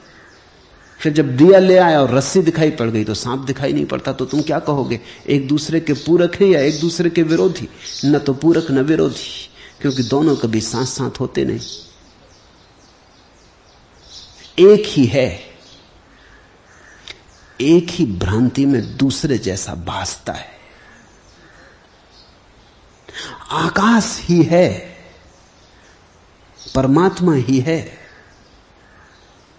तुम्हारे देखने के ढंग में जरा भूल है तो तुम आकार में उलझ जाते हो, निराकार को नहीं देख पाते। तो तुम रूप में उलझ जाते हो, अरूप को नहीं देख पाते। गुण को तो पकड़ लेते हो, निर्गुण छूट जाता है। फिर जब तुम्हारी समझ गहन होती, प्रगाढ़ होती और तुम अरूप को देखने लगते हो तो रूप खो जाता है। तब तुम निराकार को देखने लगते हो तो आकार खो जाता है। और इसलिए आश्चर्य पैदा होता है। जनक आश्चर्यचकित थे, क्योंकि जब पहली दफा आकाश दिखाई पड़ा तो पृथ्वी एकदम खो गई। जिस पे सदा से खड़े थे, अचानक वो पैरों के नीचे से खिसक गई जमीन। तो वो आश्चर्य से भरे हैं। वो कहते हैं आश्चर्य, आश्चर्य, ये हुआ क्या, ये कैसे हुआ? अष्टावक्र भी आश्चर्य से भरे हैं। वो आकाश की तरफ से जब देखते हैं तो पृथ्वी वहां कहीं भी नहीं है। तो वो कहते हैं कि ये आश्चर्य, तुझे आश्चर्य होता है आकाश को देखकर, मुझे आश्चर्य हो रहा है तेरी पृथ्वी की बातें सुनकर। दोनों का आश्चर्य बिल्कुल ठीक है, क्योंकि जिसने रस्सी में सांप देखा था, जब उसे पता चलेगा कि रस्सी है तो वो आश्चर्यचकित होगा। जो सदा से जानता रहा कि रस्सी रस्सी है, वो भी आश्चर्यचकित होगा कि किसी ने इसमें सांप देख लिया। दोनों आश्चर्यचकित होंगे।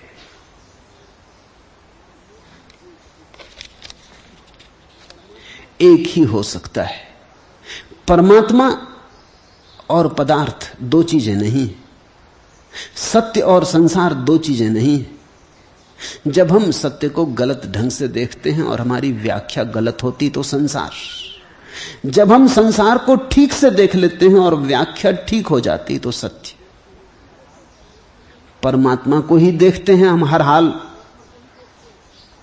कुछ भी देखो परमात्मा को ही देखते हो, और कुछ है ही नहीं जिसको देख सकते हो।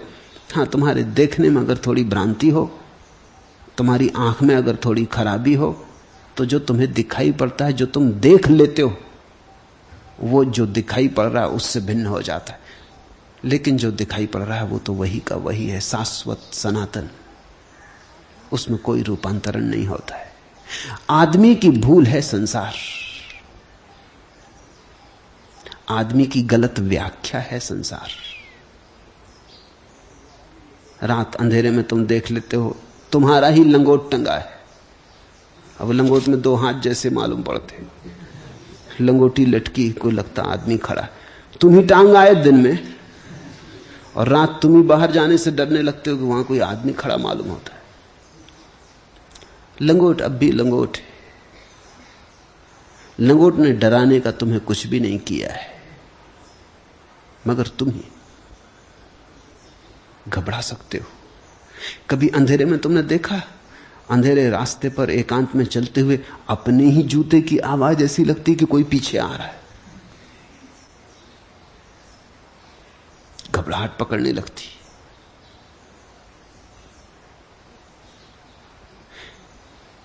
छोटी छोटी चीजें भ्रम दे जाती। उन सभी भ्रमों का जोड़ संसार है।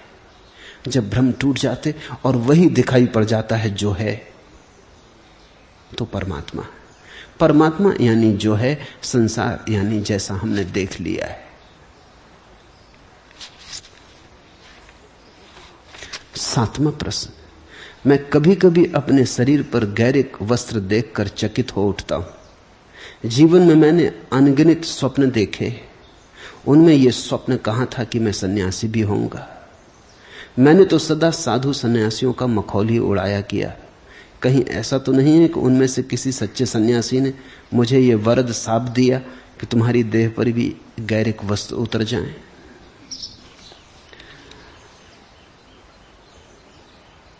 सब सपने आदमी देखता है, सन्यास का सपना तो कभी नहीं देखता, क्योंकि सन्यास सपना नहीं, सपनों से जागना है। तुमने जो सपने देखे बहुत, वे सपने ही जब हार गए, थक गए और पराजित हो गए, जब उन सपनों में से तुम कुछ भी न निचोड़ पाए, तो सन्यास फलित हुआ। सन्यास संसार की महत्वाकांक्षा की पराजय से फलित होता है। धन पाया तो व्यर्थ, नहीं पाया तो दुखदाई, पद पाया तो व्यर्थ, नहीं पाया तो दुखदाई। दौड़ दौड़ के कभी पाके कभी ना पाके हर हाल दुख पाया। मैत्रेय का प्रश्न है, मैत्रेय मुझे मिले तब वो पार्लियामेंट के सदस्य थे, एमपी थे। राजनीति में उनकी दौड़ थी, बने रहते वहां तो अभी कहीं ना कहीं चीफ मिनिस्टर होते, बड़ी संभावना थी। जवाहरलाल के प्रिय पात्रों में से थे, तो मेरे चक्कर में न पड़ते तो या तो जेल में होते या चीफ मिनिस्टर होते, दो में से कुछ होते। क्योंकि जयप्रकाश के भी वो प्रिय पात्र थे, दोनों से बचा लिया मैंने उन्हें। लेकिन मैं समझ पाता हूं उनका प्रश्न। उन्होंने कभी सपना भी नहीं देखा होगा। राजनीतिक कहीं सपना देखता सन्यासी होने का? राजनीति और धर्म बड़ी विपरीत आयाम है, उनसे ज्यादा विपरीत और कुछ भी नहीं। राजनीति है महत्वाकांक्षा, धर्म है महत्वाकांक्षा से शून्य हो जाना। राजनीति है पद प्रतिष्ठा की दौड़, दूसरों पर काबू पाने की दौड़, और धर्म है अपने मालिक होने की आकांक्षा। ये बड़ी भिन्न बातें हैं। दूसरे के स्वामी होने की जो आकांक्षा है वो राजनीति, अपने स्वामी होने की जो आकांक्षा है वो धर्म। इसलिए तो सन्यासियों को हम स्वामी कहते हैं। इससे तुम ये मत समझ लेना कि तुम किसी दूसरे के स्वामी में तुमको बना रहा हूं। ऐसी भ्रांति हो सकती है कि हमको स्वामी बना दिया, अब हम सबके स्वामी हैं, ऐसा मत सोच लेना। अपने बस इतने हो गए तो काफी। अपना ही कोई स्वामी हो जाए तो पर्याप्त है। और जो अपना स्वामी नहीं है वो दूसरों के स्वामी होने की चेष्टा कर रहा है, उसकी यात्रा असफल होना निश्चित है। जो अभी अपना भी स्वामी नहीं हो पाया वो किसका स्वामी हो पाएगा? इसलिए जिनको तुम राजनेता कहते हो वो अपने अनुयायियों के भी अनुयायी होते, वो अपने गुलामों के भी गुलाम होते। अखबारों में उनकी तस्वीरें देख के बहुत चकित मत हो जाना। वो छोटे छोटे लुच्चे लफंगों गुंडों से दबे होते, वो पीछे खड़े रहते हैं। उन गुंडों की कहीं अखबारों में तस्वीर नहीं छपती, लेकिन उनके इशारों पर चलते होते। चलना ही पड़ेगा। जिसको तुम्हें अपने पीछे चलाना है उसके इशारे पे चलना होगा। तुम्हारे अनुभव में सिर्फ एक ही बात होगी, क्योंकि तुम सभी राजनीतिज्ञ नहीं हो। पत्नी को तुम्हें अपने पीछे चलाना हो तो तुम्हें मालूम है पत्नी की एक एक आकांक्षा पूरी करनी होती, तो ही वो तुम्हारे पीछे चलती। वो कहती आप मालिक मैं दासी, मगर दासी होने का मतलब समझते? जब तक आप उसके दास ना हो जाओ वो दासी नहीं। लिखती है आपकी दासी, मगर मतलब साफ है, वो आपके पीछे पीछे चलती जब भांवर पड़ती। लेकिन अगर उसको जिंदगी भर अपने पीछे चलाना हो तो बड़े छिपे रूप में आपको उसके पीछे चलना होता है, नहीं तो वो आपके पीछे नहीं चलेगी। ये तो साझेदारी है, तुम हमारे पीछे तो हम तुम्हारे पीछे। ये तो साठ गांठ है। राजनेता जिनको अपने पीछे चला रहा है, राजनेता उनके पीछे चलता होता, वो लौट लौट कर देखता रहता लोग कहां जा रहे हैं, उसी तरफ जाने लगता। असली कुशल राजनीतिक का अर्थ ही यही है। जब कुछ कुशल राजनीतिक नहीं होते तो उनकी अकुशलता का कारण क्या होता है? इतना ही होता है कि अकुशल राजनीतिक वही है जो ये सोचने लगता दुनिया मेरे पीछे चल रही, वो झंझट में पड़ता है। मुरारजी देसाई से पूछो, अकुशल राजनीतिक की अकुशलता यही है कि वो सोचता है सब मेरे पीछे चल रहे हैं, मैं जहां जाऊंगा वहां दुनिया जाएगी। वो गलती में है। कुशल राजनीतिक वो है जो देख लेता लोग किस तरफ जा रहे हैं, उसी तरफ उनके आगे आगे चलने लगता। समाजवाद, समाजवाद सही, यही तो हम भी चाहते।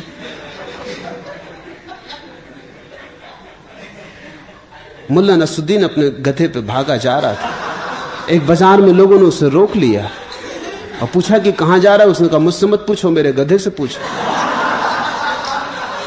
क्योंकि मैं राजनीतिज्ञ हूं।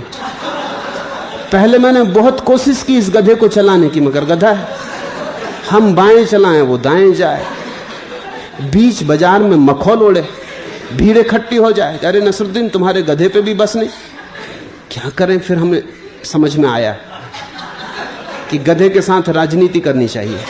अब गधा जिस तरफ जाता हम उसी तरफ जाते। दुनिया यही समझती कि हम गधे को चला रहे हैं और गधा हमको चला रहा है।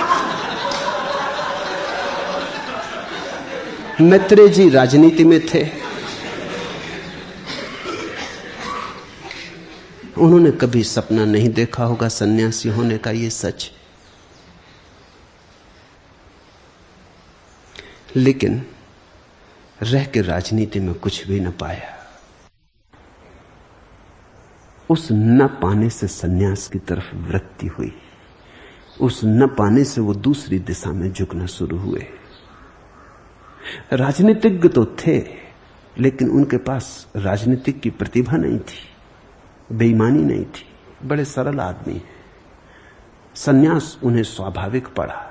राजनीति में वो बड़े उलझन में पड़े थे। राजनीति में बड़ी बेचैनी में थे। अड़चन थी, वो उनके अनुकूल न था। वो उतने ओछे और छोटे आदमी नहीं थे। वहां सफलता उनकी है जो जितने ओछे, जितने छोटे। वहां सफलता उनकी है जो जितने नीचे उतर आए। वहां कोई आदमी अगर सरल हो, सीधा साधा हो, तो वहां सफलता नहीं है। वो गलत दिशा में पड़ गए थे। वो दिशा उनके लिए नहीं थी। शायद सन्यासियों की मजाक भी वो इसलिए उड़ाते रहे हों क्योंकि हम मजाक भी अकारण नहीं उड़ाते। अक्सर तो ऐसा होता है कि हम मजाक उन्हीं की उड़ाते हैं जिनसे हमारी ईर्ष्या होती। जैसे तुम पाओगे सरदारों की मजाक पूरे मुल्क में उड़ाई जाती, उसमें कुछ कारण है, सरदारों से ईर्ष्या है। ईर्ष्या के कारण भी साफ है, सरदार तुमसे ज्यादा मजबूत, गर्दन दबा दे तो तुम्हारी ची बोल जाए। तो पूरे भारत में सरदार पास में खड़ा हो तो तुम्हें बेचैनी तो होती कि आदमी ज्यादा ताकतवर, अब इससे बदला कैसे लो, इससे झगड़ा झांसा करने में सार नहीं। तो हम मजाक उड़ाते, हम मखौल करते। वो मखौल झूठ है, वो ईर्ष्या के कारण है। पश्चिम में यहूदियों की मजाक उड़ाई जाती है, जितनी मजाकें हैं यहूदियों के खिलाफ, उसके भी पीछे कारण है। यहूदी की प्रतिभा से बड़ी ईर्ष्या है। जहां यहूदी का पैर रख दे वहां दूसरों को हट जाना पड़ता है। जितनी नोबेल प्राइज यहूदियों को मिलती उतनी दुनिया में किसी को नहीं मिलती। एक तरफ सारी दुनिया और एक तरफ यहूदी अकेले, उनकी संख्या ज्यादा नहीं, लेकिन नोबेल प्राइज वो इतनी मार ले जाते हैं कि चकित होना पड़ता है कि मामला क्या है। इस सदी को जिन 3 लोगों ने प्रभावित किया है, वो तीनों के तीनों यहूदी थे। मार्क्स, फ्रायड, आइंस्टीन, ये सारी सदी 20वीं सदी यहूदियों से प्रभावित है। ये सारी सदी यहूदियों के आधार से चल रही। हिटलर इसलिए कम्युनिज्म के खिलाफ था क्योंकि वो कहता था कि ये भी यहूदियों का षड्यंत्र। ये जो मार्क्स है, ये इसने एक नई तरकीब निकाली दुनिया पर कब्जा करने की, मगर आप ही दुनिया पर कब्जा कर भी लिया है। फिर फ्रायड, उसने सारे मनोविज्ञान पर कब्जा कर लिया, आदमी के मनस के संबंध में मालिक हो गया। उधर अल्बर्ट आइंस्टीन है, उसने सारे विज्ञान पर कब्जा कर लिया है। यहूदी जहां पैर रख दे, राजनीति में रखे तो राजनीति में, बाजार में रखे, धन की दौड़ में रखे धन में, वो सब जगह पराजित कर देता लोगों को। उसके पास प्रतिभा है, उस प्रतिभा से बेचैनी होती, ईर्षा होती, तो मजाक में बदला लेते हैं। मजाक का ख्याल रखना, तुम उसी की मजाक उड़ाते हो जिससे तुम्हारी ईर्षा होती। तो मैत्रेय से मैं कहता हूं, सन्यासियों का तुमने मखाल उड़ाया होगा, क्योंकि सन्यासी से तुम्हारे भीतर मन में बड़ी ईर्षा रही होगी कि ये तुम्हें होना था और तुम नहीं हो पाए। किसी सन्यासी के वरद साप के कारण नहीं, तुम्हारे भीतर ही सन्यासी में लगाव था, रस था। तुम सन्यासी की उपेक्षा नहीं कर सकते थे, और तुम ये भी नहीं मान सकते थे कि सन्यासी सही है, क्योंकि अगर सन्यासी सही तो तुम गलत हो, तो मखौल उड़ाते थे। लेकिन कहीं तुम्हें लगता रहा होगा अचेतन में कि सन्यासी सही, उसकी दिशा सही है। वो तुम्हारी आत्म सुरक्षा, डिफेंस का उपाय था, मजाक। अगर तुम मुझे मिले होते, कभी भी मिले होते, तो तुम चक्कर में पड़ते, क्योंकि मैं कुछ ऐसा सन्यासी हूं जो सन्यासी जैसा है ही नहीं। इसलिए बहुत लोग मेरे चक्कर में पड़ जाते। जो सन्यासियों के सदा खिलाफ रहे वो आके मेरे पास सन्यास ले लेते। जो धर्म के सदा खिलाफ रहे वो मेरे पास आके ध्यान करने लगते। मेरे पास नास्तिक आते हैं और कहते हैं बड़ी मुश्किल, और आस्तिकों से हम लड़ लेते हैं, आपसे लड़ना नहीं हो पाता। मैं नास्तिक, महानास्तिक, मुझसे लड़ोगे कैसे? तुम एक नास्तिक चाल चलो, मैं दो नास्तिक चाल चलता हूं। मेरी आस्तिकता नास्तिकता के विपरीत नहीं है, नास्तिकता के ऊपर है। मैं नास्तिकता को सीढ़ी बना लेता हूं। मैं कहता हूं चलो ये खेल भी थोड़ी देर खेल लें, नास्तिक हो तो चलो नास्तिकता का खेल खेल लें।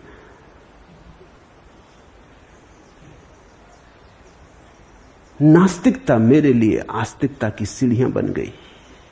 संसार को मैंने सन्यास की सीढ़ी बनाया। इसलिए जो किसी भी प्राचीन परंपरागत सन्यासी से प्रभावित न होंगे, वो मेरी प्रतीक्षा ही कर रहे हैं। वो जब भी मेरे संपर्क में आएंगे उनको डूब जाना पड़ेगा।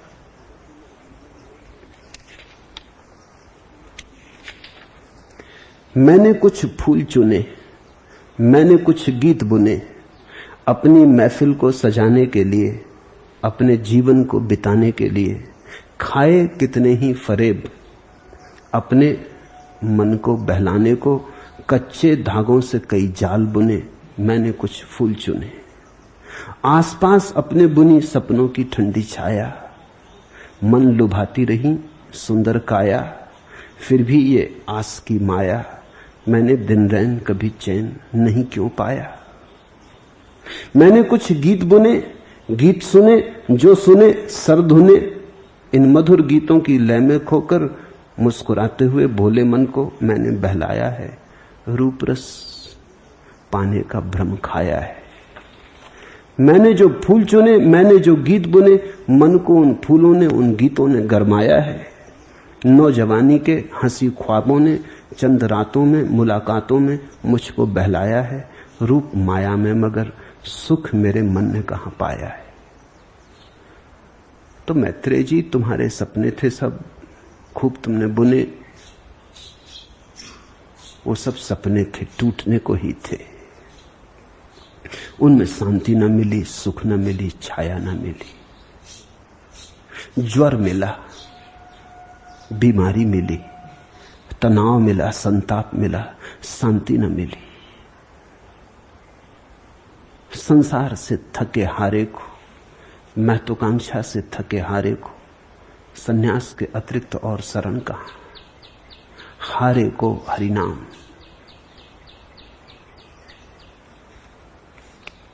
आखिरी प्रश्न, मैं तेरे मैकदे के काबिल हूं यह हरगिज मैंने कहा नहीं, इम्तहां और भी बाकी हैं क्या, क्या है जो मैंने सहा नहीं। मैं तेरे मैकदे के काबिल हूं यह हरगिज मैंने कहा नहीं, इसलिए तुम मेरे मैकदे के काबिल हो।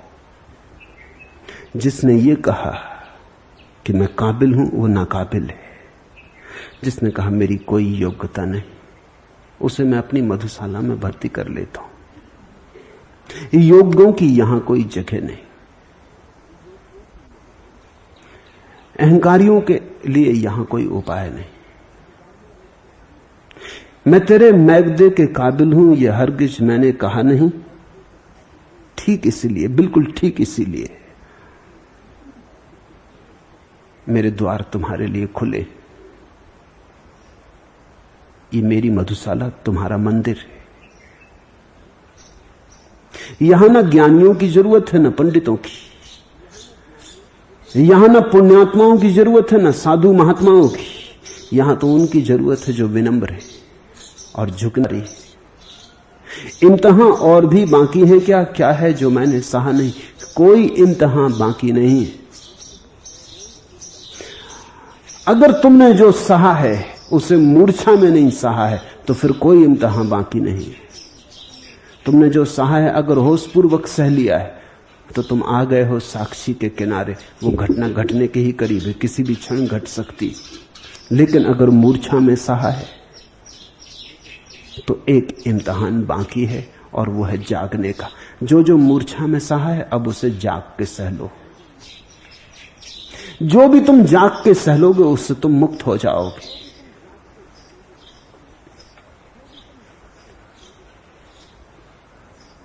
जब से तेरी लगन लगी है हमें, हम परीदा हवास रहते हैं। दिल की दूरी अगर न हायल हो, पास ही तेरे दास रहते हैं।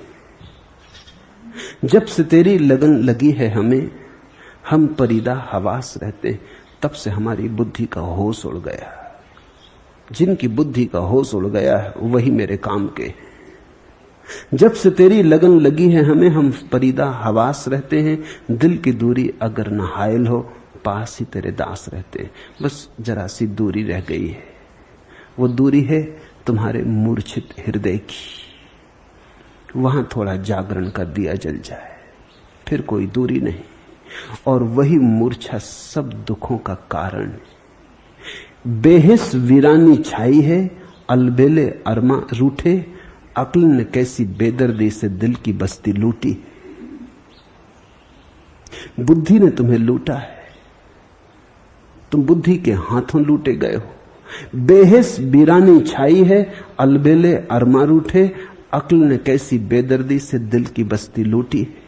गुमसुम रहते हैं, दुख सहते, हाले दिल किससे कहते। अपने आप से छूट गए हम, तेरी गली क्या छूटी।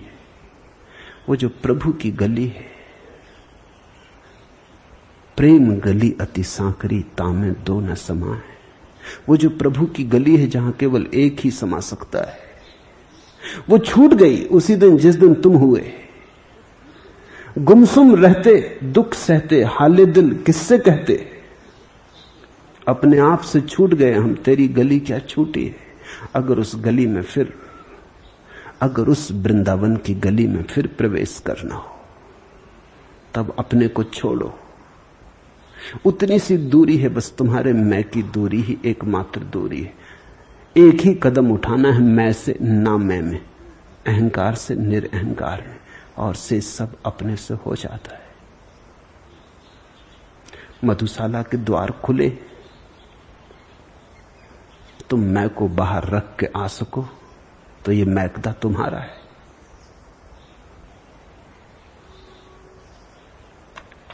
हरि ओम तत्सत। आज इतना है।